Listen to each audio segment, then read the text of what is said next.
পূজার ছুটির পর চাকসু নির্বাচন ঘিরে প্রচার প্রচারণায় মুখর চট্টগ্রাম বিশ্ববিদ্যালয় ক্যাম্পাস। একে অপরকে পরিচয় করিয়ে দিচ্ছেন দুই প্রধান প্রতিদ্বন্দ্বী প্যানেল, ছাত্রদল ও ছাত্র শিবিরের ভিপি প্রার্থী। দুই প্যানেলের বিভিন্ন পদের প্রার্থীদের এমন হাসিখুশি খুনসুটির চিত্র অনেকটাই নিয়মিত এই ক্যাম্পাসে।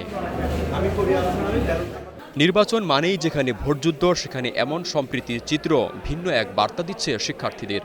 বিভিন্ন ক্যাম্পাসে ভোট ঘিরে যেখানে ট্যাগিং আর দোষারোপের নোংরা রাজনীতি চলে, সেখানে ব্যতিক্রম চট্টগ্রাম বিশ্ববিদ্যালয়। নির্বাচনের পরেও এ সৌহার্দ্য বজায় থাকবে এমন প্রত্যাশা শিক্ষার্থীদের।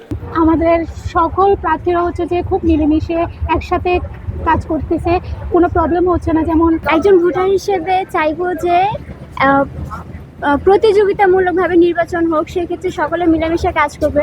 এটা প্রত্যাশা করতেছি যে কোনো সহিংসতামূলক কোনো কিছু না ঘটুক, আমরা সাধারণ শিক্ষার্থীরা যাতে নির্বাচনের একটা উৎসবমুখর পরিবেশ পাই। সমর্থন পেতে সাধারণ শিক্ষার্থীদের কাছে ছুটে যাচ্ছেন প্রার্থীরা। অন্যের প্রতি শ্রদ্ধা ও সম্মান রেখে সম্প্রীতির চাকসু গড়ে তোলার অঙ্গীকার তাদের।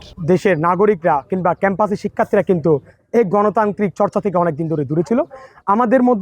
আমাদের সাথে ছাত্রদলের প্যানেলের সাথে কোনো বিরোধ নেই। আমরা আমাদের যে মতাদর্শ, আমাদের কাজ নিয়ে আমরা এগিয়ে যেতে চাই, তারা তাদের কাজ নিয়ে এগিয়ে যাবে। ছাত্র সংসদ প্রতিষ্ঠার মাধ্যমে বা ছাত্র সংসদ নির্বাচনের এই মাধ্যমে এমন একটা সম্পর্ক তৈরি হলো, যার মাধ্যমে আমরা মনে করি যে যারাই নির্বাচিত হয়ে আসবে তাদেরকে সকল পক্ষ সহযোগিতা করবে।